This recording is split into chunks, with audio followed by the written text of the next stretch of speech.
The moment I walked into Martin Hale's office, I knew there was no turning back. He didn't look up from his desk until I dropped the folder on it hard enough to make the metal legs skitter across the floor. "You said you needed to talk," he said, finally meeting my eyes. "That wasn't a drill. It's done," I told him. "I'm filing today. Everything. No delay. No mediation. No games." Martin was a shark in a three-piece suit. The kind of lawyer who smelled blood in the water and smiled while he went in for the kill. He had been Carter's personal counsel for years, which made this even more satisfying. I leaned on the edge of his desk, close enough to make him shift in his seat. "You realize if we go this route, the press will have a field day. You're not just divorcing the golden boy of Boston architecture. You're going to war with half the power players in this state. Let them eat cake," I said. "I've been eating their leftovers for too long." He studied me for a beat, then reached for the phone. "I'll get the motion drafted. We'll need a judge who's not in Carter's pocket." "That might be tricky, but I think I know one." I nodded, already pulling out my own set of papers. "Here's the kicker, Martin. I'm not asking for alimony. I don't want spousal support. And I'm not fighting over custody because we have none. What I want is every asset under both our names frozen the second the decree is signed. I want his access to the company cut off. And I want him out of the CEO chair before the ink dries." His eyebrow arched. "You're talking hostile takeover in the middle of a divorce. That's not just aggressive, Josephine. That's nuclear." "Good. He's used to playing fast and loose with the rules. Let's see how he handles a little heat." We were still haggling over the details when the door swung open. Carter strolled in like he owned the place. Which, technically, he did. He was wearing a tailored navy suit, the kind that cost more than most people's cars. And the smirk on his face was so familiar it made my teeth ache. "There's my favorite redhead," he said, dropping a kiss on my cheek. His cologne was the same sandalwood blend I'd bought for him 3 Christmases ago. It curled in my stomach like a fist. I stepped back. "Don't. What's with the long face, Joe? I thought we agreed to keep this civil." "I agreed to nothing," I said. "And you're about to find out why." He shrugged, turning to Martin. "Everything's set. I've got a 10 o'clock with the zoning board. So let's wrap this up quick." Martin glanced at me, then at Carter, then back again. "Actually, we're ahead of schedule. Judge Holloway is available now." Carter blinked. "Now? Like, right now?" "Yep." His jaw tightened, but he didn't argue. We followed Martin down the hall to a small courtroom. The judge, an older woman with no patience for nonsense, looked up from her bench as we approached. "Mr. Langston, Ms. Hawthorne," she said briskly. "I understand you're here for an uncontested dissolution." "Yes, Your Honor," Martin said, stepping forward. "Both parties have agreed to the terms outlined in the petition." "Terms?" Carter interrupted. "What terms, Joe? We haven't discussed anything yet." "Oh, but we have," I said, sliding the folder onto the judge's bench. "Every asset, every liability, every contingency, all accounted for." She flipped through the pages, her expression growing sharper with each line. Carter tried to lean over for a peek, but she slapped the folder shut. "Ms. Hawthorne," she said, "you're requesting immediate injunctive relief against Mr. Langston's corporate holdings, correct? On what grounds? Breach of fiduciary duty, misappropriation of marital assets, and conduct detrimental to the welfare of the partnership." I recited. "I have documentation to support each claim." Carter started to protest, but the judge held up a hand. "Save it. I've seen your file, Mr. Langston. You're lucky she's being this generous." He opened his mouth again, closed it, then sat back in his chair like a deflating balloon. 10 minutes later, the judge handed down her ruling: divorce granted, assets frozen pending further review. Carter removed from his CEO position effective immediately. The whole thing took 15 minutes flat. As we walked out of the courthouse, Carter pulled out his phone and tapped the screen twice before bringing it to his ear. "Hey, baby," he said, grinning like nothing had happened. "Guess what? We're officially free." Meet me at Dr. Brenner's office in 20. I want you to hear it from me before anyone else tells you. I stopped dead in my tracks. Martin bumped into me from behind, muttering an apology. But I barely heard him. My fingers closed around my phone, cold steel digging into my palm. "Whose baby?" I asked, my voice dangerously quiet. He hesitated, just for a second, then laughed like I was making a joke. "You know Maya. She's been worried sick about this appointment." Maya? Of course. The junior architect with the big brown eyes and the even bigger crush on my husband. I'd warned Carter about her 6 months ago. Told him she was bad news. But he just rolled his eyes and called me paranoid. "Enjoy your ultrasound," I said, turning away. I didn't wait to hear his reply. I marched straight to my car, my heels clicking against the pavement like gunshots. Martin jogged to catch up, breathless. "Josephine, wait. We need to talk about next steps. Cancel his company card." I snapped. All 3 apartments. Gone. The Jag, the Range Rover, and the Mercedes, repo them. Today. He blinked. "Are you serious, Deadly? But the board will fall in line," I said. "Or they'll find themselves out on the street with Carter." He didn't argue again. Instead, he pulled out his phone and started barking orders into it. I climbed into my car, slamming the door behind me. For a long moment, I just sat there, staring at the steering wheel. My hands weren't shaking. That was new. When I finally drove away, I didn't look back. The moment I walked into Martin Hale's office, I knew there was no turning back. He didn't look up from his desk until I dropped the folder on it hard enough to make the metal legs skitter across the floor. "You said you needed to talk," he said, finally meeting my eyes. "That wasn't a drill. It's done," I told him. "I'm filing today. Everything. No delay. No mediation. No games." Martin was a shark in a 3-piece suit. The kind of lawyer who smelled blood in the water and smiled while he went in for the kill. He had been Carter's personal counsel for years, which made this even more satisfying. I leaned on the edge of his desk, close enough to make him shift in his seat. "You realize if we go this route, the press will have a field day. You're not just divorcing the golden boy of Boston architecture. You're going to war with half the power players in this state. Let them eat cake," I said. "I've been eating their leftovers for too long." He studied me for a beat, then reached for the phone. "I'll get the motion drafted. We'll need a judge who's not in Carter's pocket." "That might be tricky, but I think I know one." I nodded, already pulling out my own set of papers. "Here's the kicker, Martin. I'm not asking for alimony. I don't want spousal support. And I'm not fighting over custody because we have none. What I want is every asset under both our names frozen the second the decree is signed. I want his access to the company cut off. And I want him out of the CEO chair before the ink dries."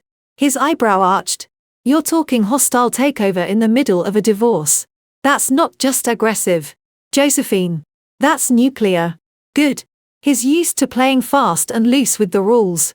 Let's see how he handles a little heat." We were still haggling over the details when the door swung open. Carter strolled in like he owned the place.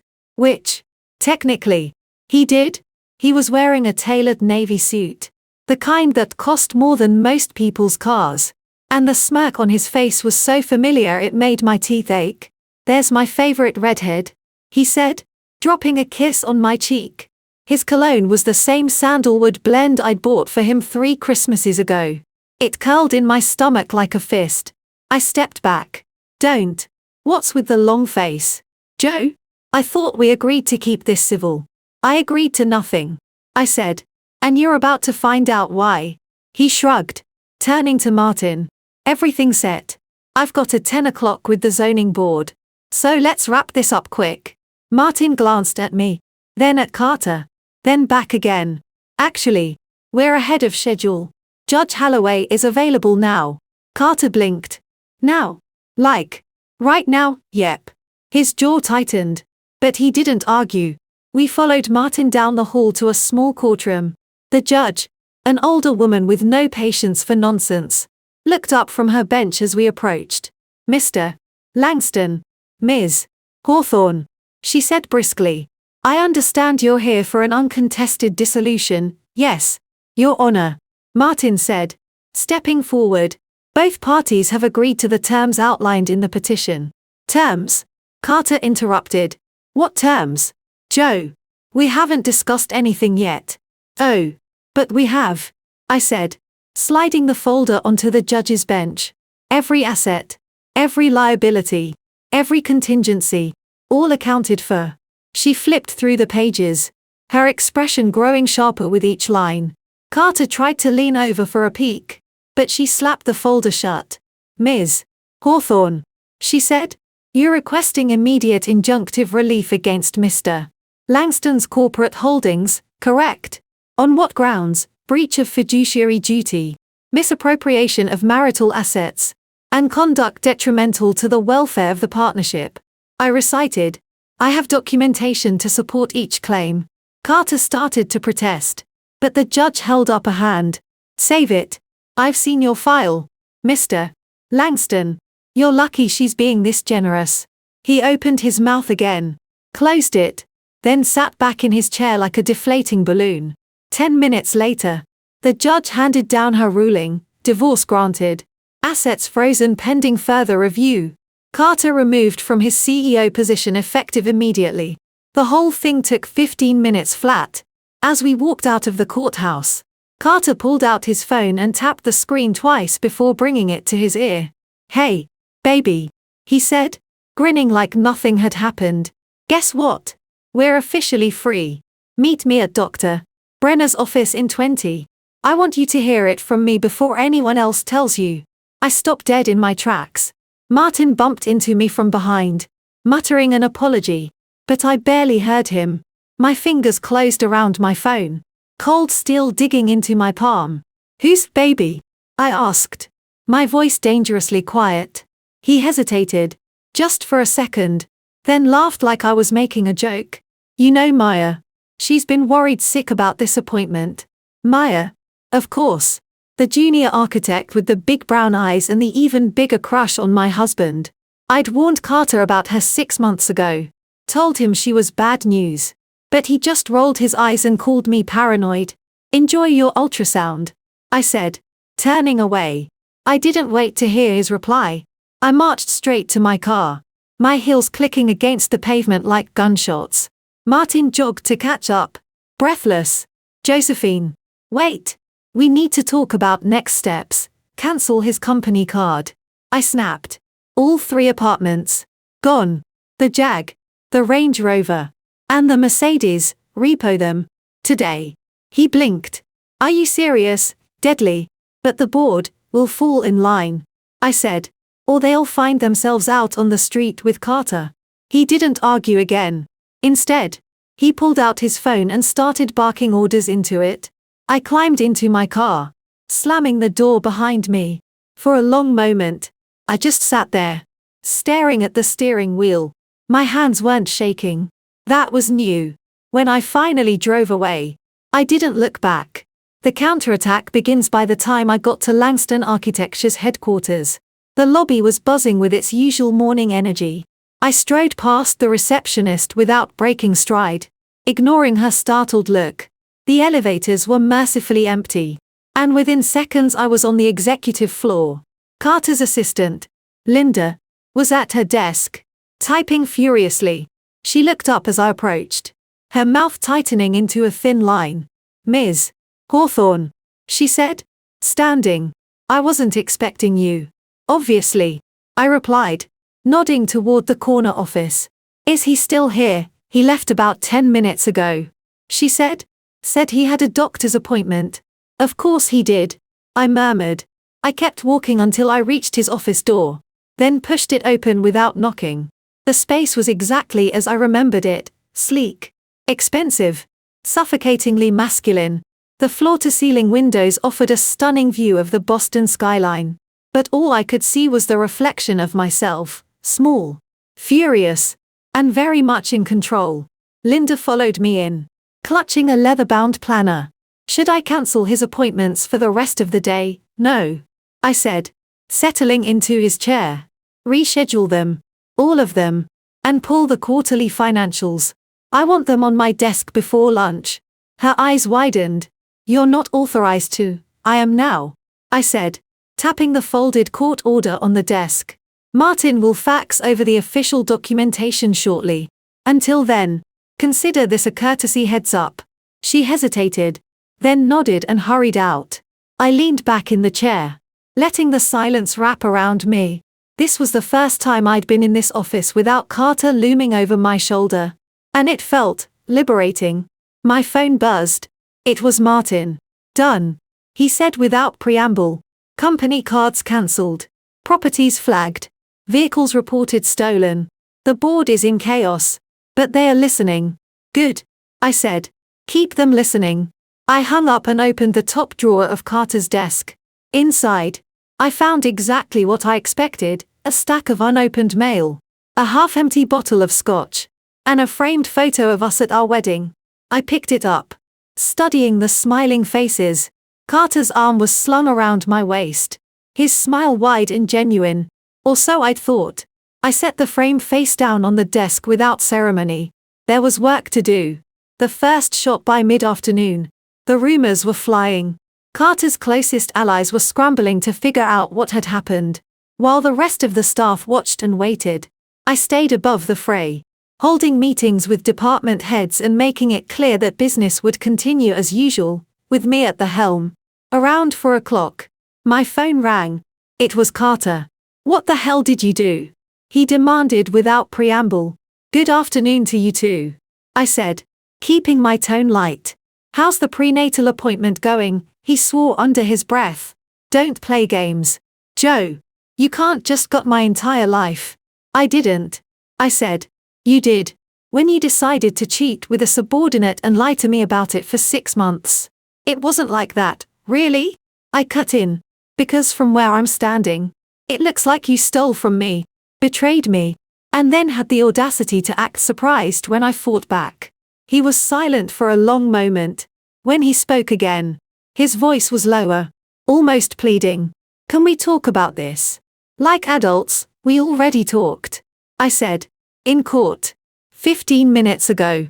I hung up before he could respond. A moment later, my phone buzzed with another call. I ignored it, then another, and another. By the time I glanced at the screen, there were 30 missed calls from Carter. I tossed my phone onto the desk and turned back to the financial reports. The numbers were worse than I'd feared. Carter had been siphoning money from the company for months, funneling it into offshore accounts and shell companies. Maya's architecture internship had been a front, paid for by Langston Architecture while she shopped for luxury condos and designer clothes. I made a note to have Martin start compiling evidence for a fraud case. If Carter wanted a war, he'd gotten one. The cliffhanger just as I was finishing up for the day. Linda knocked on the door. Ms. Hawthorne, she said, her voice hesitant. There's a woman here to see you. She says her name is Maya Delaney. I froze. So soon. Send her in, I said, leaning back in Carter's chair and folding my hands in my lap.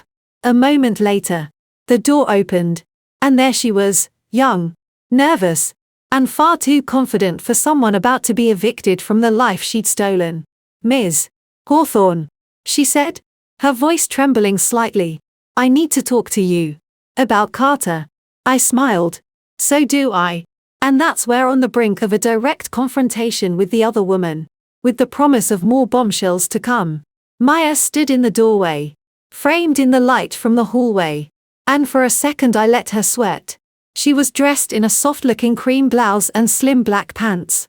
The kind of outfit that screamed I'm not here to cause trouble but reeked of desperation. Her hands were clasped in front of her, twisting a leather satchel like a rosary. Come in, I said, gesturing to the chair across from my desk.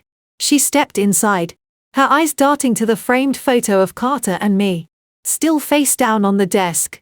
I didn't miss the way her lips tightened. I'm sorry to barge in, she said, but I couldn't reach Carter. And I thought, you thought wrong. I cut in, leaning back in the chair. What do you want?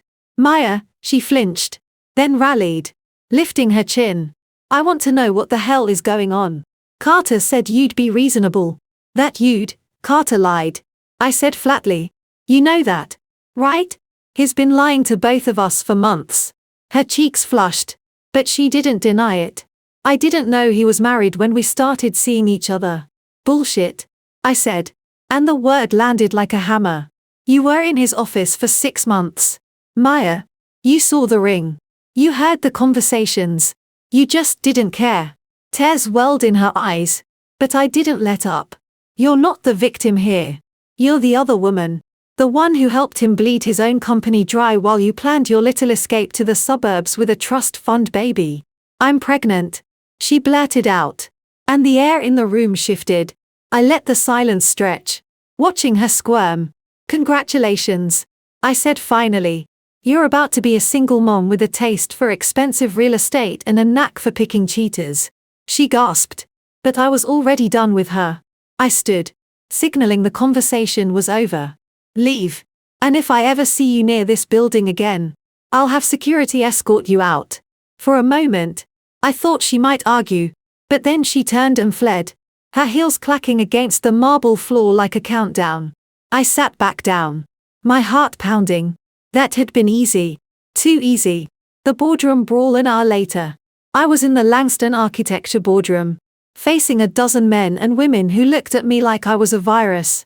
The table was polished mahogany, the chairs leather, the air thick with the scent of money and entitlement. This is outrageous, said Charles Whitmore, the senior partner of Whitmore Associates, and one of Carter's oldest allies. You can't just waltz in here and take over. The man is the face of this company. Carter Langston is no longer the CEO of this company, I said, my voice steady. As of this morning, the board has approved my appointment as interim chief executive. These are the bylaws. Article 7. Section 4. Feel free to read them. I slid a copy of the bylaws across the table. Charles glanced at it, his jaw tightening. This is a coup, he said.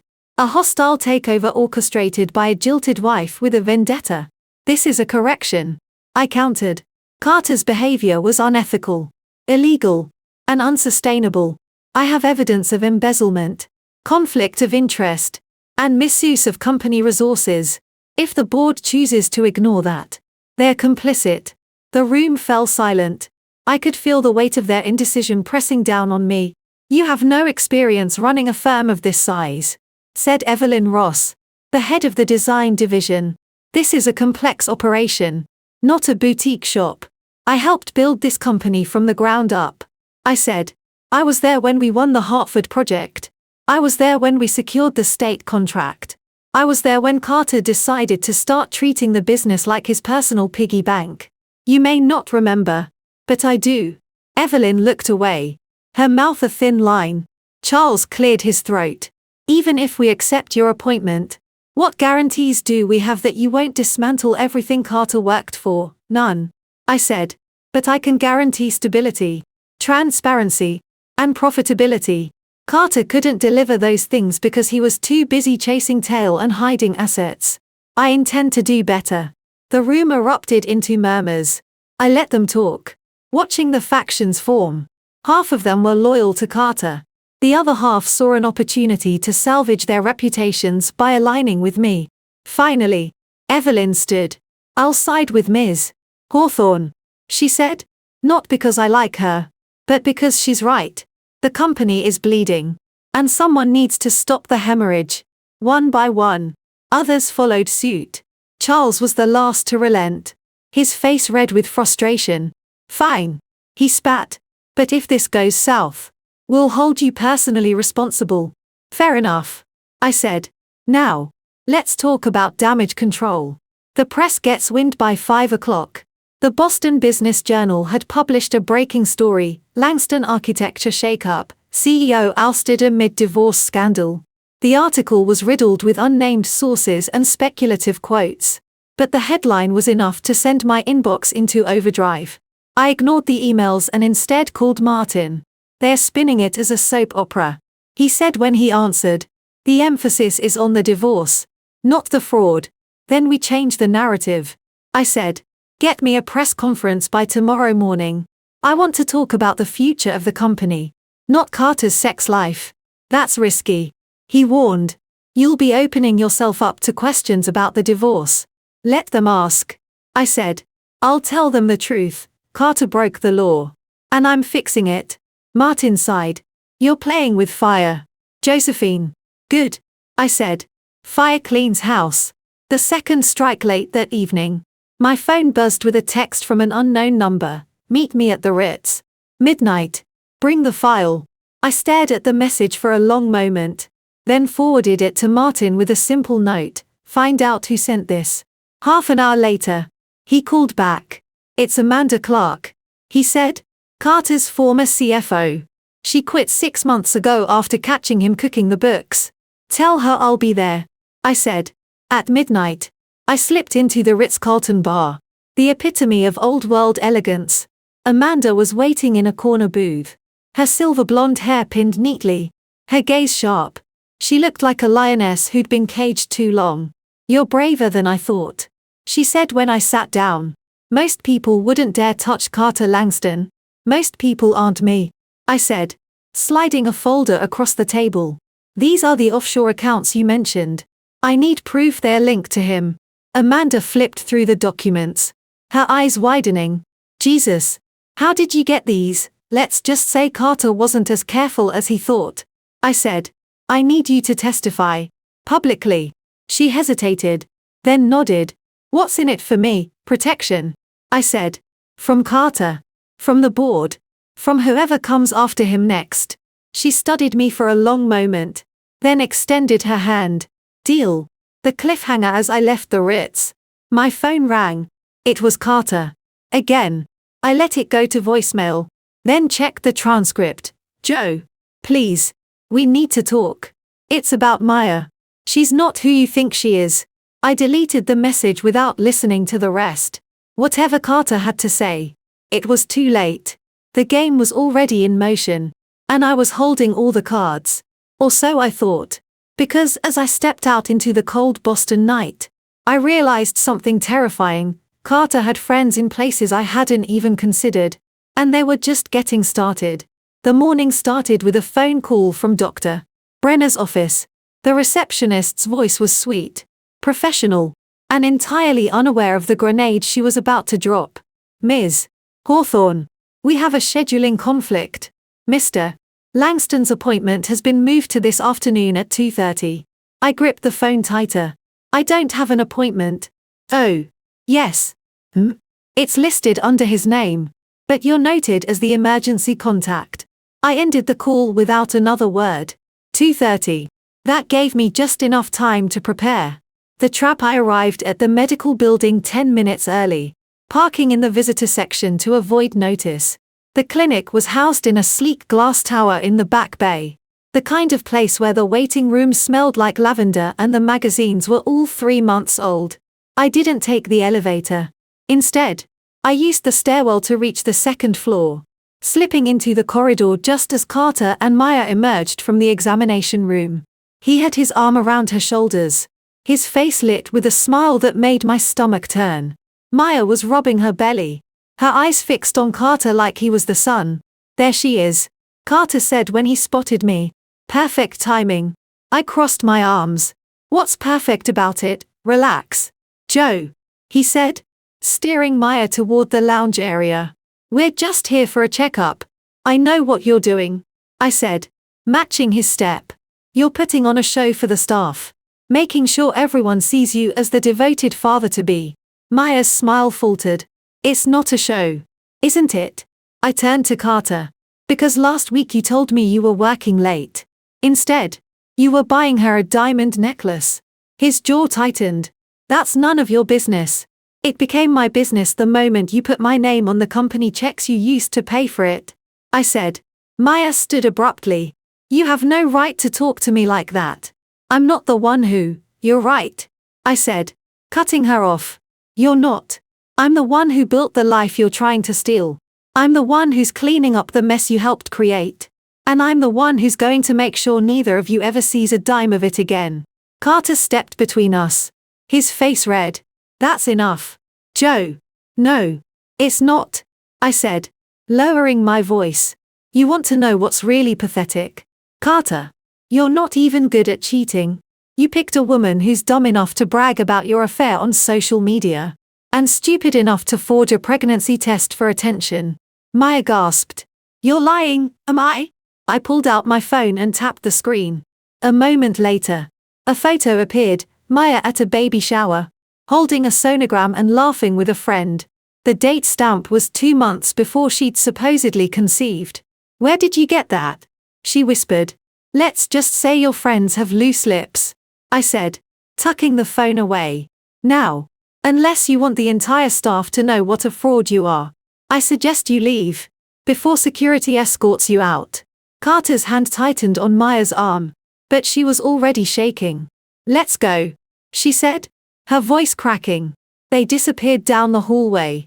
Carter's shoulders hunched like a defeated man. I waited until they were gone before pulling out my phone to call Martin. We need to move faster, I said when he answered. Maya's a liability. Use the photo. Leak it to the press. Are you sure? He asked. Once it's out, there's no taking it back. I'm counting on it, I said. The faster this implodes, the less time he has to fight back. The press conference by noon. The photo had hit the gossip blogs. Langston Mistress exposed, pregnancy hoax shocks Boston. The headlines were brutal. And the comments section was a feeding frenzy. I spent the afternoon preparing for the press conference, rehearsing answers with Martin and my new communications director, Rachel Monroe. She was a veteran of political campaigns, sharp-eyed and unsentimental. They're going to ask about the divorce, she warned, about the fraud allegations, about your relationship with Amanda Clark. Give me the worst-case scenario, I said. She ticked off the questions on her fingers. Why did you wait until now to act? Are you seeking revenge? Is this a publicity stunt? And the big one, can you prove Carter embezzled funds? I can prove it, I said. And I'm not seeking revenge. I'm seeking justice. Rachel nodded. Then let's get to work. At 9 o'clock the next morning, I stood behind the podium in the Langston Architecture lobby, flanked by Rachel and Amanda. The room was packed with reporters, cameras rolling, the air electric with anticipation. Thank you all for coming, I began. Today, I want to address the recent speculation about Langston Architecture and its leadership. Effective immediately, I am assuming the role of CEO. These changes are not about personal grievances. They are about restoring integrity to this company. A hand shot up. Ms. Hawthorne, does this decision have anything to do with your divorce from Carter Langston? Yes, I said without flinching. My divorce revealed serious ethical breaches within the company. Mr. Langston abused his position for personal gain. And I will not stand by while he destroys everything we built together. Another reporter jumped in. Can you provide evidence of these claims? I gestured to Amanda. Ms. Clark, our former CFO, will be issuing a sworn statement detailing the financial misconduct she uncovered. In addition, forensic accountants have identified multiple offshore accounts linked to Mr. Langston. Those funds will be recovered. The room erupted into a chorus of questions. I answered each one with precision, refusing to be baited into discussing my marriage. By the end, the tide had shifted. The narrative was no longer about a bitter divorce. It was about accountability. The betrayal later that afternoon, I returned to my office to find a package waiting on my desk. It was wrapped in plain brown paper. No return address. I slit it open with a letter opener, revealing a stack of photographs. The first one was of me leaving the Ritz the night before, my face clearly visible. The second showed Amanda entering the building. The third, my blood ran cold, was a grainy image of me and Martin in a heated discussion outside his office. I spread the photos out, my hands trembling. Someone had been watching me. Someone with a grudge. The phone rang. It was Carter. Check your desk, he said, his voice dripping with satisfaction. You bastard, I said, slamming the phone down. I called Martin immediately. We have a problem. What is it? He asked. Someone knows about Amanda. About the meeting at the Ritz. They're trying to discredit us. It could be anyone, he said. A disgruntled employee. A board member. Hell, it could be Carter himself. I paced the room. The photos scattered at my feet. We need to find out who's behind this. And we need to do it fast. Martin was quiet for a moment. Be careful, Josephine. This isn't just a game anymore. It's war. The cliffhanger that night. I stayed late at the office, reviewing security footage from the past week. Most of it was routine, employees coming and going, deliveries, the occasional argument in the break room. But then I found it. A shadowy figure slipping into the stairwell outside Amanda's apartment building. The timestamp matched the night of our meeting at the Ritz. The figure was wearing a hoodie, but the gait was unmistakable. It was Charles Whitmore. My stomach sank. Charles had been Carter's ally all along. And now he was spying on me. I grabbed my coat and headed for the door. I didn't know what I was going to say to him. But one thing was clear, the boardroom was about to become a battlefield. The moment I saw Charles Whitmore on that security tape, I knew the game had changed.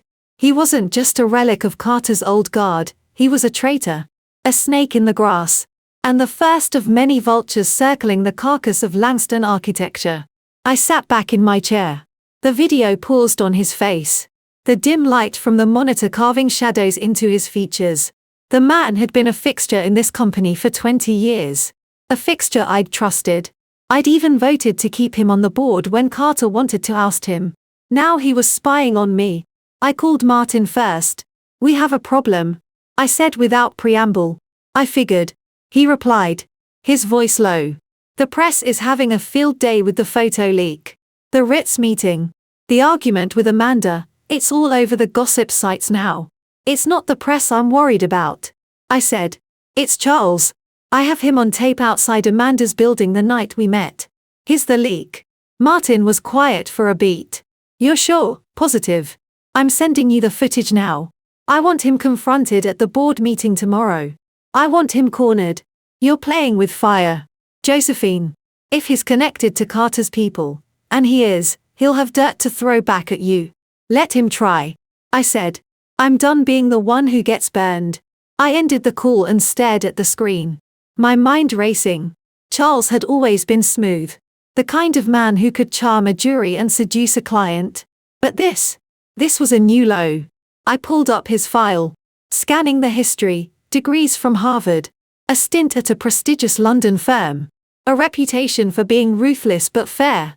The man was a legend in Boston legal circles. And I had just caught him red-handed. The board meeting from hell the next morning. The boardroom was a different animal. The air was colder. The tension thicker. The coffee weaker. Charles was already there. Sitting at the head of the table like he owned it. His expression unreadable. I took my seat directly across from him. Rachel beside me. Martin to my right. The rest of the board filtered in. Their eyes darting between me and Charles like they were watching a tennis match. Evelyn Ross was the first to speak. Before we begin, I think we need to address the recent developments. By all means, I said, leaning back. Charles smiled. The kind of smile that didn't reach his eyes. I'd like to know what Ms. Hawthorne plans to do about the damage to the company's reputation. The press is having a field day. And our clients are starting to ask questions. I'm handling the press, I said. What I'm not handling is sabotage from within. He raised an eyebrow. Sabotage? That's a strong word. It's the right word, I said, sliding the flash drive across the table. This is security footage from Amanda Clark's apartment building. It shows you there the night we met. Care to explain? The room fell silent. Charles' smile faltered, then returned. Stronger. I was visiting a friend, he said smoothly. A mutual acquaintance of mine and Ms. Clark's. I fail to see how that's relevant. It's relevant because you're the one leaking information to the press, I said. You're the one trying to undermine me. And you're the one who's been feeding Carter details about our every move. He shrugged. I don't have to answer to you, Josephine. Not yet. You will, I said, my voice icy. Because if you think I'm going to let you destroy this company, you're sorely mistaken. Evelyn cleared her throat. This is getting us nowhere. We have a business to run. Exactly, Charles said, standing. And I propose we table this discussion until we have a full investigation. In the meantime, I suggest Ms. Hawthorne step aside and let the board handle the crisis. The room erupted into murmurs. I let them talk, watching the alliances shift. Some of the younger board members looked uncertain, but the older ones, the ones loyal to Carter, were nodding along. I stood, my hands flat on the table. I'm not stepping aside, I said. Not now. Not ever. This company is mine as much as it ever was Carter's. And I'll be damned if I let you tear it apart. Charles smiled again. Then we'll see how long you last. The offer later that afternoon. I received a call from an unfamiliar number. Ms. Hawthorne. A man said, his voice cultured and vaguely familiar. My name is Gregory Dalton. I represent a consortium of investors interested in acquiring Langston Architecture. I sat up straighter. Go on. We believe the current instability presents an opportunity. He said, we're prepared to offer a substantial premium over market value. In exchange, we'd like to discuss a swift transition of leadership. Interesting, I said, keeping my tone neutral. And who? Exactly. Is we? Let's just say we're admirers of your work. He said, and we'd like to ensure it continues. I knew better. This wasn't admiration. This was a hostile takeover disguised as a rescue mission. I'll need to consult with my advisors. I said. Of course. He said. But don't take too long. Opportunities like this don't stay on the table forever. He hung up before I could reply. I stared at the phone. My mind racing. Gregory Dalton was a name from Carter's Rolodex, a venture capitalist with a taste for distressed assets. If he was sniffing around, it meant Carter's allies were looking for a way to reclaim control. I called Martin immediately. We have another problem, I said. I'm listening. Gregory Dalton just called me. He wants to buy the company. Martin swore. That's Carter's move. He's trying to sell us out from under you. Exactly, I said. We need to act fast. I want you to find out everything you can about Dalton's backers. I want to know who's pulling his strings. Already on it, he said. But Josephine, if this goes through, you'll lose everything. Not if I stop it first, I said. The alliance that evening. I met with Amanda in a private dining room at the Union Club. The room was quiet. The lighting soft. The table set for two. Amanda looked tired but determined. They're closing in, she said as soon as we'd ordered. Dalton's people have been contacting my replacement, trying to poach him. They're desperate, I said. Which means we're winning. She shook her head. Winning doesn't matter if they take the company. You need to strike first. I agree, I said. But I need more ammunition. I need proof that Dalton is working with Carter. Amanda leaned forward. I might have something. When I left, I copied the offshore account ledgers. They're encrypted. But I have a contact who can crack them. Do it, I said. And keep it quiet. If Charles finds out, he'll bury it. She nodded, then hesitated. Josephine, there's something else. Carter's been talking to the mayor's office. He's trying to get the city council to pull our permit for the waterfront project. My stomach sank. The waterfront project was our crown jewel, worth millions in revenue. If Carter succeeded, it would cripple us. He wouldn't dare, I said. He would, Amanda said grimly. And he might just win. The deal 2 days later. I found myself in a hotel suite overlooking the harbor, facing Gregory Dalton. He was impeccably dressed. His silver hair swept back. His smile polished to perfection. Ms. Hawthorne, he said, rising to shake my hand. Thank you for meeting with me. Cut the pleasantries, I said, taking a seat. What's your offer? He smiled. Fair enough. We'll pay 20% over market value. In cash. You walk away with a tidy profit. And we take over operations. And what happens to the staff? I asked. We retain the key personnel. He said. The rest, we'll evaluate. I knew what that meant. Layoffs. Purges. The slow death of everything I'd built. And Carter? I asked. Dalton's smile tightened. Mr. Langston has agreed to step aside. In exchange, we've guaranteed him a consulting fee. I laughed. Sharp and bitter. He's selling me out for a paycheck. Business is business, Dalton said smoothly. Not this business, I said, standing. You can take your offer and shove it. Dalton's eyes narrowed. You're making a mistake. No, I said. You are.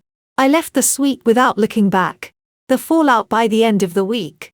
The attacks were coming from all sides. The press was relentless. The board was fractured.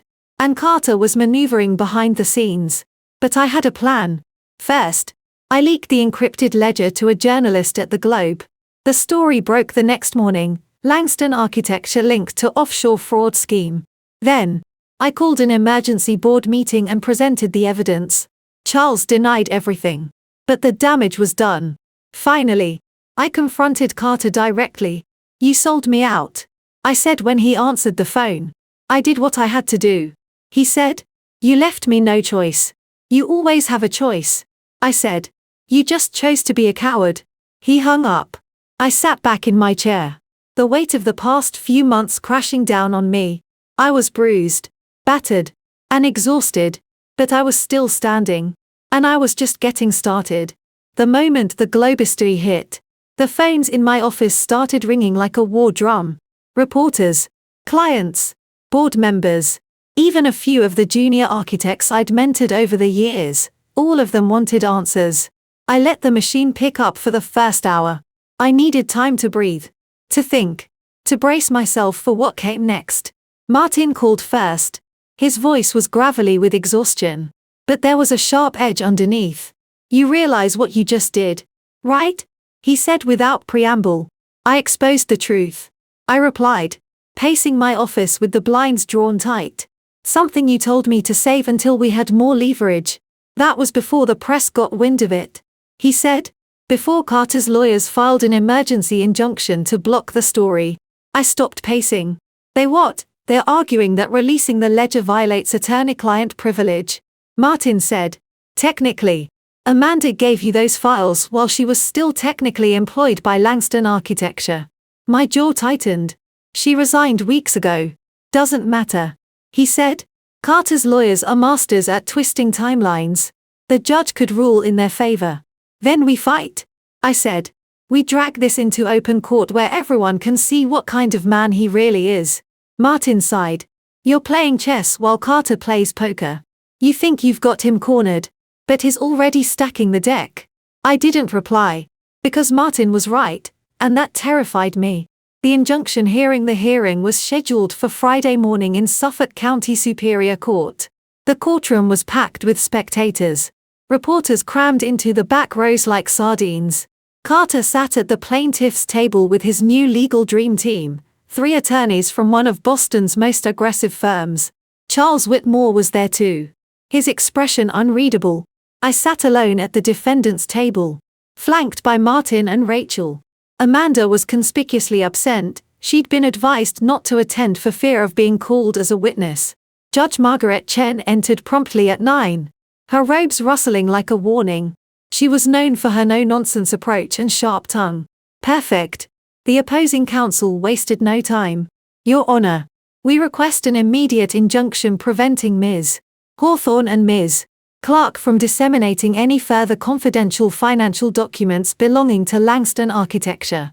These materials were obtained through improper means and constitute a clear breach of fiduciary duty. Martin stood, calm but precise. Your Honor, these documents reveal fraudulent activity involving offshore accounts funded by marital assets. Ms. Hawthorne acted in the best interests of the company and the public by bringing this information to light. The judge leaned forward. Mr. Langston, do you dispute the authenticity of these ledgers? Carter stood, his voice steady. No, Your Honor. But I dispute Ms. Hawthorne's motives. She's weaponizing private financial data to settle a personal score. Is that true, Ms. Hawthorne? The judge asked.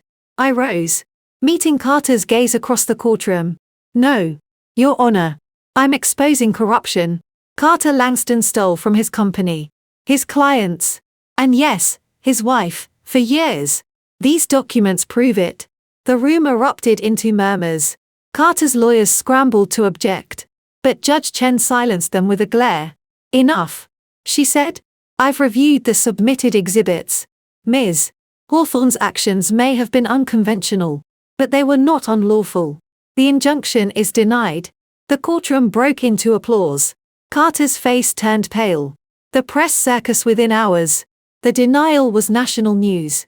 CNN picked up the story, then Bloomberg, then the Wall Street Journal. Carter's carefully cultivated image as a visionary architect lay in tatters. I spent the afternoon doing back-to-back interviews, repeating the same facts until my voice grew hoarse. Rachel handled the logistics, shielding me from the worst of the scrutiny. Still, the toll was mounting.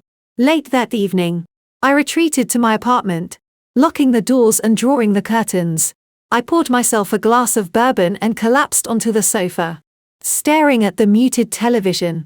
A clip of Carter's press conference played on a loop, him denying everything, insisting he was the victim of a smear campaign. I switched it off.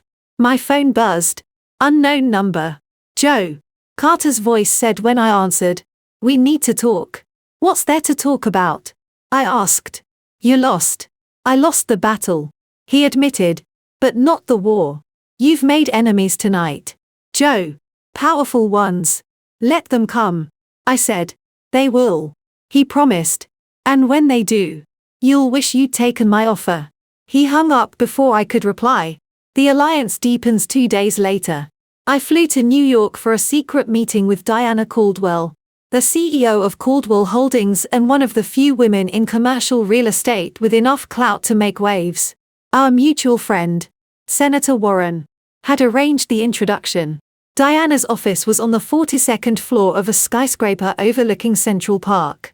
She was elegant, poised, and utterly unimpressed by my story. I've read the filings, she said, sipping her espresso. You're either very brave or very stupid.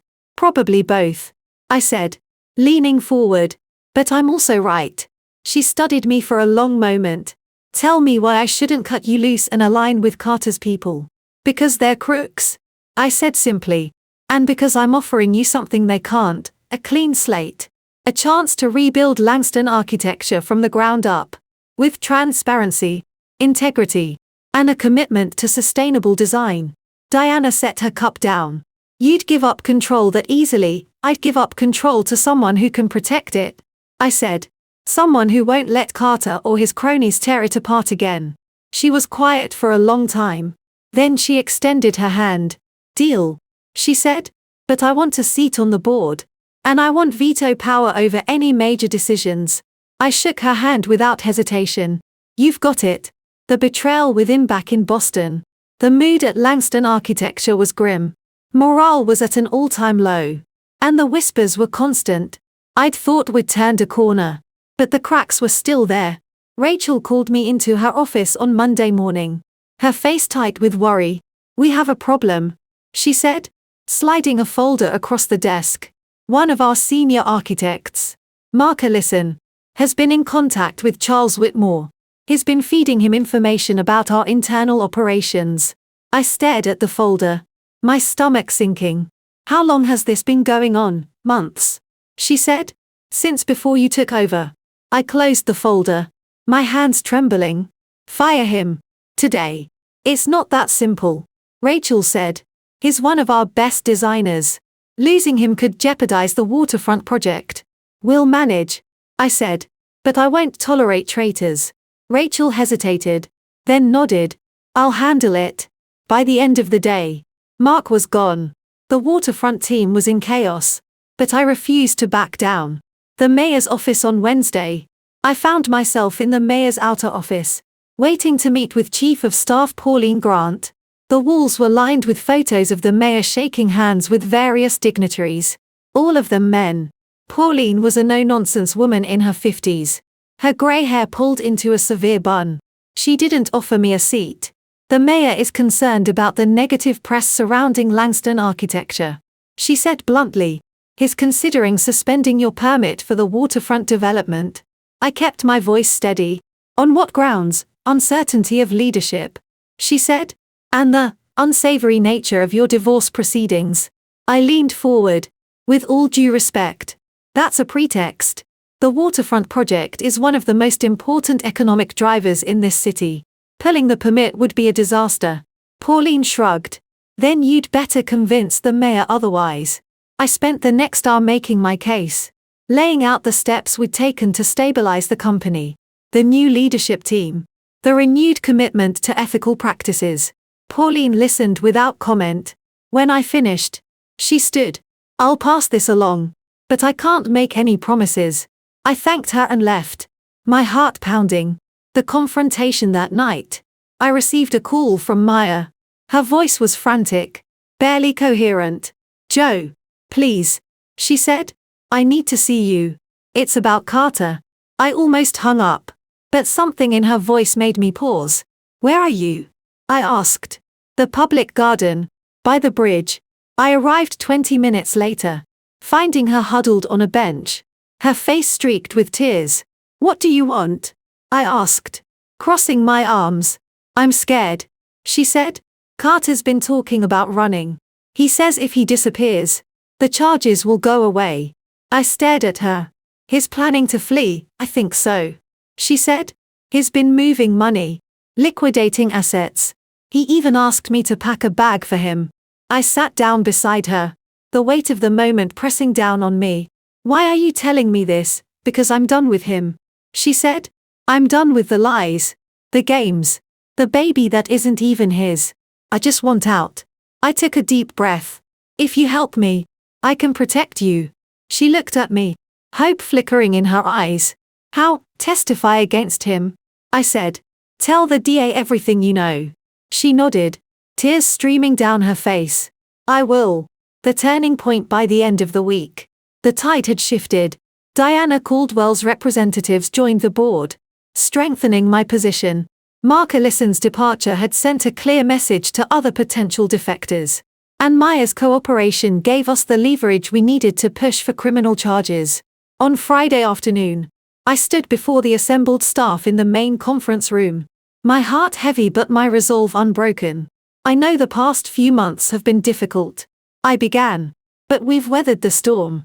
We've faced down betrayal, sabotage, and scandal, and we've come out stronger." A smattering of applause broke out. It wasn't thunderous, but it was genuine. "Langston architecture is not defined by one man's mistakes," I continued. "It's defined by the work we do, the lives we touch, and the legacy we leave behind. That's what we'll focus on from this day forward." As I stepped down from the podium, Rachel caught my eye and gave me a small, approving nod. For the first time in months, I allowed myself to hope. The morning sunlight hit the glass facade of Langston architecture like a challenge. I stood on the executive floor, looking out over the city I'd helped build, and for the first time in months, I felt the weight of it all, the betrayals, the sleepless nights, the endless strategizing. It was all still there, but it was quieter now, contained, manageable. Rachel breezed in with a stack of folders, her tablet tucked under one arm. "Board meetings confirmed for 9. Diana's sending her general counsel. And the DA's office just called. They want to sit in as observers." I nodded, not looking away from the window. "Let them watch. The more eyes on this, the harder it'll be for anyone to spin the narrative." "You're planning something big," she said, her tone equal parts impressed and wary. "I'm planning the endgame," I replied. "Carter thinks he can outlast me. He's wrong." The boardroom showdown. The boardroom was a different beast this time. The long mahogany table was crowded with unfamiliar faces, Diana's representatives, the DA's observer, a court reporter, and the remnants of Carter's old guard. Charles Whitmore sat at the far end, his expression unreadable. Carter was conspicuously absent, but his presence loomed like a storm cloud. I took my seat at the head of the table, Rachel to my right, Martin to my left. Diana's general counsel, a sharp-eyed woman named Susan Kincaid, sat beside me like a silent sentinel. Evelyn Ross opened the meeting. "We're here to vote on the proposed restructuring plan and the appointment of a permanent CEO." Charles leaned back in his chair, steepling his fingers. "Before we proceed, I'd like to raise a question about the validity of Ms. Hawthorne's leadership. She's been acting unilaterally, bypassing the board on several key decisions. That's not true, I said, my voice steady. Every major decision has been documented and shared with the board. Is that so? Charles said, reaching into his briefcase. Then perhaps the board would like to see these. He slid a thick envelope across the table. Susan opened it, her eyes narrowing as she scanned the contents. These appear to be internal memos authorizing certain expenditures without board approval. They are fabrications, I said without missing a beat. I can prove it with timestamps and corroborating witnesses. Charles smiled. Prove it. I gestured to Rachel, who placed a binder on the table. Here are the original documents, the audit trail, and the witness statements. Every signature is legitimate. Every expenditure justified. The room fell silent as the board members flipped through the binder. Charles's smile faltered. Susan closed the binder with a decisive thump. It seems Ms. Hawthorne's records are in order. Then there's no issue, Evelyn said, her tone final. Charles sat back, his jaw tight. I stood, letting the silence stretch. Now that we've settled that, let's move on to the restructuring plan. Diana Caldwell has agreed to invest $20 million in exchange for a 40% stake in the company. This will allow us to recapitalize, settle outstanding debts, and relaunch the waterfront project under new management. $20 million is a steep price, Charles objected. We're giving up too much control. We're buying survival, I countered, and stability, something this company hasn't had in years.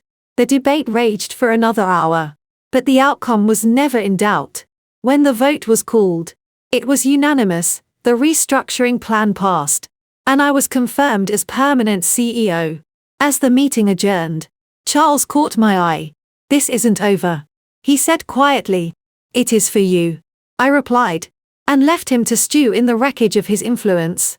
The criminal case. The DA's office moved quickly. By the end of the week, a grand jury had indicted Carter on 12 counts, including fraud, embezzlement, and money laundering. The indictment was sealed, but the press got wind of it anyway, and the headlines were brutal. Langston CEO indicted on fraud charges. Architecture tycoon accused of embezzling millions from power to prison. Carter. Langston's stunning family spent the weekend fielding calls from clients, reassuring them that the company was stable and the projects would proceed as planned. It was exhausting, but necessary. On Monday morning, I received a call from Maya. Her voice was shaky but resolute. I'm ready, she said. I've spoken to the DA. I'll testify. I'm glad, I said. You're doing the right thing. I know, she said. And I'm scared. But I can't keep living this lie. I didn't blame her. I'd been there myself, trapped in a web of deceit, afraid to speak out. But Maya had found the strength to break free. I respected that. The personal reckoning. That evening, I found myself alone in my office. The lights dimmed. The city sprawled out below me like a circuit board. My phone buzzed with a text from Carter. We need to talk. It's about Maya. I stared at the message, my thumb hovering over the delete button. Finally, I typed a reply, not interested. He called immediately. I let it ring once before answering. Joe, he said, his voice raw. Please, what do you want? Carter, I asked, my tone cold. I want to make a deal, he said. You give me immunity, and I give you everything. The offshore accounts, the shell companies, the names of everyone involved. I laughed, sharp and bitter. You think I'll negotiate with a criminal? You already are, he said. You're negotiating with me right now. I was quiet for a long moment. What's the real reason you're calling? Because Maya's going to ruin me, he said. And I can't let that happen. Too late, I said. She's already testified. He swore. You knew. I suspected. I corrected. But I didn't pressure her. She made her own choice. You manipulated her, he accused. I gave her a way out, I said. Something you never did. He was silent for a long time. Then he said, I'm sorry. The words hung in the air, fragile and unexpected. I didn't know what to do with them. I don't accept your apology, I said finally. But I appreciate the sentiment. I hung up and set the phone down, my hands trembling. For the first time in months, I felt a flicker of peace. The relaunch the following week. We held a press conference to announce the relaunch of Langston Architecture under its new name, Hawthorne Design. The response was overwhelmingly positive. Clients expressed confidence in our new direction, and the stock price rebounded sharply. Diana Caldwell stood beside me at the podium, her expression serene. Hawthorne Design represents a new era of transparency, innovation, and sustainability, she said. We're proud to be part of this transformation. The cameras flashed. The questions came rapid fire. But I remained calm. This was my moment, and I wasn't going to waste it. Afterward, Rachel pulled me aside. You did it, she said, her eyes shining. You actually did it. Not alone, I said. We all did it. She smiled. Still, you were the one who stood up when it mattered. I thought about that for a long moment. It was true. I had stood up. And I wasn't done yet. The final twist 2 days later. I received a package at my office. It was small, unmarked, and heavy for its size. I opened it carefully, my heart pounding. Inside was a flash drive and a note, handwritten in tight, angry script. Watch this. You'll regret everything. I inserted the drive into my computer and clicked play. The video quality was poor, the audio worse, but the subject was unmistakable. Charles Whitmore. In a dimly lit room, speaking to a man I didn't recognize. She's destroying everything, Charles said, his voice low. We need to stop her before she consolidates power. And how do you propose we do that? The other man asked. We expose her, Charles said. We dig up whatever we can, personal, professional, anything. We make her toxic. The man laughed. You're playing with fire, Charles. She's not like Carter. She fights back. Then we hit her harder, Charles said. We find her weakness and exploit it. The video ended abruptly. I sat back in my chair, my mind racing. Charles had been plotting against me all along, and now he'd made it personal. I called Martin immediately. We have a problem. What now? He asked, his voice weary. Charles Whitmore, I said. He's planning to destroy me. I'm not surprised, Martin said. But do you have proof? I have this video, I said. And I have a plan. The endgame over the next 48 hours. I worked with Martin and Susan Kincaid to draft a formal complaint against Charles, citing breach of fiduciary duty, corporate espionage, and attempted blackmail. We submitted the evidence to the SEC and the district attorney, ensuring that Charles would face consequences for his actions. Simultaneously, I arranged a meeting with the mayor, presenting him with a revised proposal for the waterfront project that included additional community benefits and environmental safeguards. He was impressed, and by the end of the week, the permit was reinstated. The final blow came on Friday afternoon, when Charles was arrested at his home on multiple charges. The press had a field day, and the board voted unanimously to remove him from his position. As I watched the news coverage from my office, I felt a strange sense of closure. The war was over, and I had won. The aftermath that evening, I found myself alone in my apartment, a glass of wine in one hand and the flash drive in the other. I stared at it for a long time, wondering if I should destroy it or keep it as a reminder. In the end, I locked it in a drawer and poured another glass of wine. The city outside was quiet, the lights twinkling like a promise. I thought about everything that had happened, the betrayals, the battles, the victories. It had been a hell of a ride, but I was still standing, and that was enough. The morning started with a knock on my office door at precisely 7:30. I was already at my desk, a fresh pot of coffee beside me and the blinds drawn against the early spring chill. Rachel stood in the doorway, her face pale. We have a situation, she said, holding a manila folder like it might bite. I didn't look up from the quarterly projections. It's Tuesday. Situation is implied. This is different, she said, placing the folder on my desk. It's about the waterfront project. I finally looked up, my stomach tightening. What about it? The permits were pulled, she said. Just now. The mayor's office called it a routine review, but we both know that's bullshit. I opened the folder. The official letter was short, sterile, and devastating. Notice of permit suspension pending further review. No explanation. No timeline. Just a cold bureaucratic brush-off. I closed the folder with a snap. Get me Pauline Grant on the phone. Now. Rachel hesitated. She's not taking calls today. Make her take it, I said, standing. And call Martin. Tell him to get the DA's office involved. This isn't a coincidence, it's retaliation. Rachel nodded and hurried out. I paced the office, my mind racing. The waterfront project was the linchpin of our recovery plan, the symbol of our rebirth. If they killed it, they killed us. My phone buzzed. It was an unknown number. Ms. Hawthorne. A man's voice said, smooth and professional. This is Robert Caldwell. Diana asked me to call you directly. Robert Caldwell was Diana's fixer. A former federal prosecutor with a reputation for being both brilliant and ruthless. If he was calling, it was bad. What's happening? I asked. The mayor's office is under pressure from an outside group. He said, we're tracking the source. But it's coming from a pack with ties to Carter Langston's associates. I gripped the phone tighter. Charles Whitmore. Among others. He confirmed.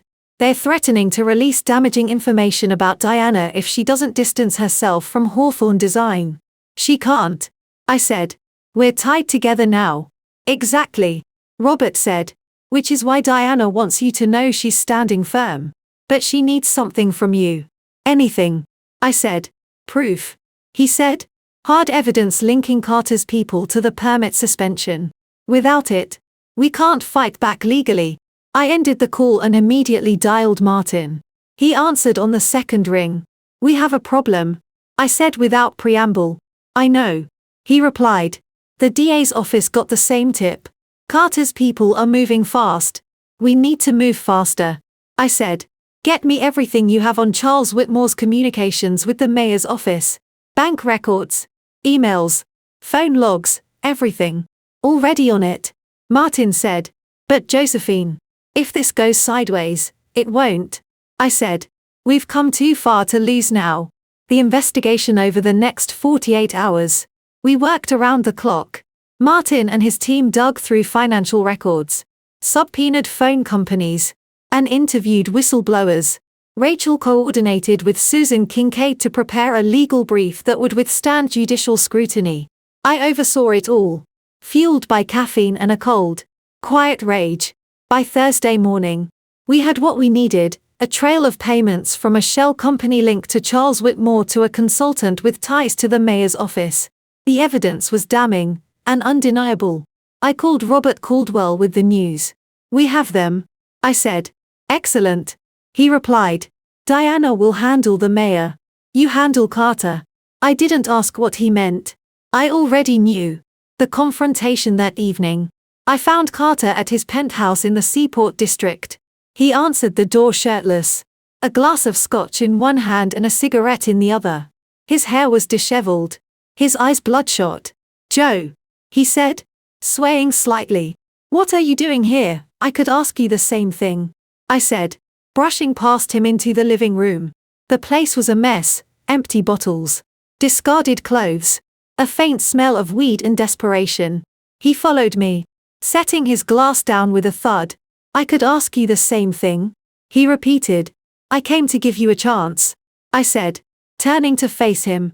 To walk away. To spare yourself the humiliation. He laughed. A harsh, bitter sound. Humiliation. Joe. You already humiliated me. You destroyed everything I built. You destroyed it yourself. I said. You just needed someone to hold up the mirror. He stepped closer. His breath sour with alcohol. You think you won? You think you saved the company? You didn't. You just delayed the inevitable. What's that supposed to mean? I asked. My guard up. He smiled. A cold, cruel thing. You really think Diana Caldwell cares about you? She's using you to get her foot in the door. Once she's got what she wants, you'll be disposable. You don't know her. I said. I know people. He replied. And I know how this game is played. I wanted to slap him. I wanted to scream. But I stayed calm.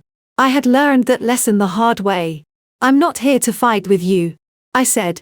I'm here to end this. He laughed again. End it? Joe. This is just beginning. You haven't seen anything yet. And with that, he turned and walked away, leaving me alone in the wreckage of his life. The legal hammer falls the following morning. The DA's office released a statement, indictments expected in Langston architecture fraud case. The press conference was a spectacle, with reporters clamoring for details. I sat beside the lead prosecutor, my face impassive. Ms. Hawthorne, a reporter shouted, is it true you provided key evidence against your ex-husband? I provided evidence against a criminal. I replied, that's what any citizen should do. And what about Charles Whitmore? Another asked, will he face charges as well? The investigation is ongoing. The prosecutor said, but suffice it to say, no one is above the law. The press conference ended, and I retreated to a private room with Martin and Susan. That went well, Martin said, pouring himself a coffee. For now, I replied, but Carter's still out there. And he's dangerous. Susan nodded. We'll have him in custody by tonight. The FBI has been tracking his movements. I exhaled slowly. Good. The personal cost later that afternoon. I returned to my office to find a letter on my desk. It was handwritten. The paper expensive and perfumed with a floral scent I recognized instantly. Maya. Dear Joe. I'm sorry. I didn't mean for any of this to happen. I just wanted to be loved. To be safe. But I was wrong. And now I've hurt the one person who tried to help me. I'm leaving Boston. I can't stay here. Not after everything. Please don't try to find me. Take care of yourself. Maya. I read the letter twice. My hands trembling. Maya had been a pawn in Carter's game. A victim of his manipulation. But she'd also made choices, bad ones, that had consequences. I understood that now. I hoped she would too. I set the letter down and called Rachel. Cancel my appointments for the rest of the day. Are you okay? She asked. No, I said. But I will be. The final move that evening. I met with Diana at her penthouse. She was dressed in a silk blouse and tailored trousers. Her hair pulled back in a sleek ponytail. She looked every bit the powerful CEO she was. We have a problem, I said without preamble. Carter, she replied, pouring us both a glass of wine. I nodded. He's planning something. I can feel it. She sipped her wine. Her eyes sharp. What do you suggest? We finish it. I said. We take him down for good. She smiled. A cold, calculating thing. I like the way you think. We spent the next hour planning our next move. Laying out the legal strategy. Coordinating with the DA's office. And preparing for the inevitable fallout. It was a brutal, beautiful thing.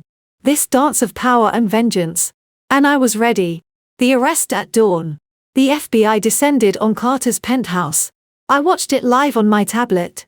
The feed choppy but clear. Carter was handcuffed and led away. His face a mask of shock and fury. Charles Whitmore was arrested at his home a few hours later. The press went wild. The headlines were apocalyptic. Carter Langston arrested on federal charges. Langston empire crumbles as key figures indicted from riches to rags. The fall of a Boston tycoon. I didn't watch it all. I had work to do. The aftermath by the end of the week. The dust had settled. Carter was in federal custody awaiting trial. Charles had posted bail but was barred from contacting anyone associated with Hawthorne Design. The waterfront project was back on track, with Diana personally overseeing the redesign. I found myself alone in my office. The city spread out below me like a tapestry. My phone buzzed with a text from Robert Caldwell. It's done. You won. I didn't reply. I didn't need to. Instead, I poured myself a glass of bourbon and raised it to the window. To the end. I said softly. And for the first time in months. I meant it. The first thing I did when I woke up on the morning of the trial was pour a cup of coffee and sit on the balcony. The air was crisp. The city still waking up. And the view of the Boston skyline was the same as it had been for years, but it felt different. I had fought for this view. Clawed for it. Bled for it. And now it was mine. Rachel's text came at 7:15, courtroom 14B. Jury seated. DA says it'll be a long day. I replied with a single word, on my way. The courthouse was a fortress of stone and glass, a place where lives were broken and remade. I passed through the metal detectors without a glance, nodding to the guards as I took the elevator to the 4th floor. The hallway outside the courtroom was already crowded with reporters, their cameras and microphones like weapons. I didn't stop. I didn't have to. The trial begins. The courtroom was cavernous, the benches dark wood, the air heavy with the scent of varnish and old paper. The jury sat in rapt attention, their faces a mix of curiosity and concern. Carter was already at the defense table, dressed in a crisp blue suit, his hands clasped in front of him. He looked human, vulnerable. I had almost forgotten that part of him existed. The judge, a stern woman named Elaine Corrigan, called the court to order. Ladies and gentlemen, we are here to determine the fate of the charges against Carter Langston. I remind you to base your verdict solely on the evidence presented. The prosecution's opening statement was methodical, laying out the case with clinical precision. Embezzlement, fraud, money laundering, conspiracy. The list was long, the evidence damning. I sat at the back of the room, my hands folded in my lap, and listened. When the defense rose, Carter's attorney was smooth, charming, and utterly unconvincing. He painted Carter as a visionary who had made a few honest mistakes. The jury didn't buy it. I could see it in their eyes. The first witness was Amanda Clark. She was composed, professional, and devastatingly effective. She detailed the offshore accounts, the shell companies, the way Carter had siphoned money from the company to fund his lavish lifestyle. The cross-examination was brutal, but she held her ground. By the time the lunch recess was called, the prosecution was ahead. The testimony the afternoon session was a roller coaster. Maya took the stand, her voice trembling but clear. She described the manipulation, the lies, the way Carter had convinced her she was special, until she realized she was just another pawn.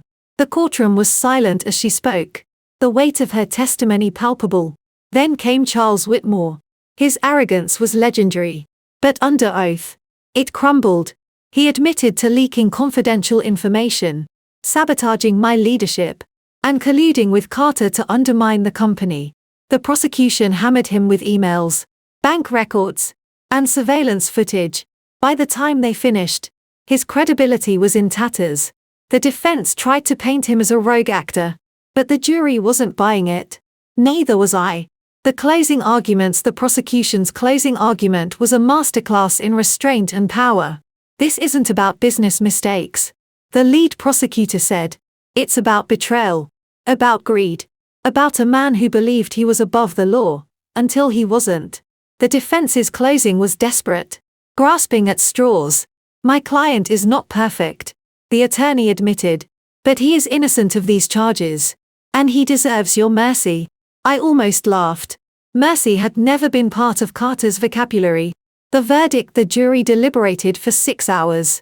6 hours of silence, of pacing, of wondering. I occupied myself by reviewing the latest designs for the waterfront project, but my mind was elsewhere. Finally, the foreperson stood. Your Honor, we have reached a verdict. The courtroom fell silent. Carter sat frozen at the defense table. I kept my expression neutral. On count 1, fraud, guilty. On count 2, embezzlement, guilty. On count 3, money laundering, guilty. On count 4, conspiracy, guilty. The verdict echoed through the courtroom like a gunshot. Carter's face went pale. The reporters surged forward, their cameras flashing. I stayed seated, my hands steady. The judge thanked the jury and set sentencing for 6 weeks hence. Carter was led away in handcuffs, his head bowed. I didn't watch him go. The aftermath. The press conference afterward was a circus. Cameras, questions, accusations flying back and forth. I stood beside Diana and the lead prosecutor, my face calm, my voice steady. Today marks the end of a dark chapter for Langston architecture, I said, but it's also the beginning of a new one. Hawthorne Design will emerge stronger. more transparent, and more committed to excellence than ever before. The reporters ate it up. The cameras loved me. And for the first time in months, I felt proud. The corporate renewal over the next few weeks. We worked to rebuild. The waterfront project was relaunched with a new design team and a renewed commitment to sustainability. The clients returned. The staff rallied. And the stock price climbed steadily. Diana and I worked seamlessly together. Our partnership a testament to what could be achieved when ego was set aside. She was brilliant, ambitious, and fiercely loyal. I admired her immensely. One afternoon, she pulled me into her office for a private chat. "You've done an extraordinary job," she said, pouring us both a glass of sparkling water. "But I want you to know, this isn't charity. You earned this. I couldn't have done it without you." I replied honestly. She smiled. "Maybe, but you were the one who stood up when it counted." I thought about that for a long moment. It was true. I had stood up. And I wasn't done yet. The personal healing therapy was helping. Not that I'd admit it out loud, therapists were for people who couldn't handle their own problems. But somewhere along the way, I'd realized that carrying everything alone wasn't strength. It was stubbornness. My therapist, a sharp-witted woman named Dr. Patel, had a way of cutting through the noise. "You're grieving," she said during our last session, "not just for the marriage, but for the illusion of control." I hadn't argued with her. I'd just listened. Slowly, I was learning to let go of the anger, the bitterness, the need for vengeance. It wasn't easy, but it was necessary. The letter one Saturday morning, I received a letter in the mail. It was handwritten, the paper cheap and wrinkled. The return address was from a town in Vermont. "Dear Ms. Hawthorne, I don't expect you to forgive me. I don't even expect you to read this. But I owed you an apology. I was weak and foolish. And I let Carter manipulate me. I hurt you. And I hate myself for it. I'm staying in Vermont. I've enrolled in a program to finish my degree. I'm trying to be better. I hope one day you can find peace. Sincerely, Maya." I read the letter twice. My chest tight. Maya had made mistakes. Terrible ones. But she was trying to make things right. And somehow, that mattered. I set the letter down and walked to the window. The city was quiet. The sky a soft shade of blue. I took a deep breath. Peace felt far away. But it was closer than it had been. The sentencing hearing was brief. Carter received 20 years, 15 for fraud, 5 for conspiracy. He showed no emotion as the sentence was read. I wondered if he even cared. Outside the courthouse, the reporters swarmed me again. This time, I didn't shy away. "Ms. Hawthorne," one shouted, "do you feel vindicated?" I looked at the cameras, at the flashing lights, at the crowd of onlookers, and I smiled. "I feel relieved," I said. "Justice isn't about vengeance. It's about accountability." They ate it up. And I meant it. The legacy 6 months later. Hawthorne Design was thriving. The waterfront project was ahead of schedule. The staff was energized. And the future was bright. I had even started dating again, cautiously, tentatively. It was nice to laugh with someone who didn't have an agenda. One evening, I found myself alone in my office. The city spread out below me. My phone buzzed with a text from Rachel. "Board meeting moved to next week. You've earned a break." I didn't reply. I was too busy looking at the skyline. At the buildings I'd helped shape. The life I'd fought to reclaim. I thought about everything that had happened, the betrayals, the battles, the victories. It had been a hell of a ride. But I was still standing. And I was just getting started. The last thing I did before leaving the office that night was to take the framed photo of Carter and me from the bottom drawer of my desk. I stared at it for a long moment. The memory of that day still vivid. Then I set it face down. For good. I closed the drawer, locked the office, and walked out into the night. The city was alive, pulsing with energy. And for the first time in a long time, I felt like I belonged to it. I was Josephine Hawthorne. And this was only the beginning.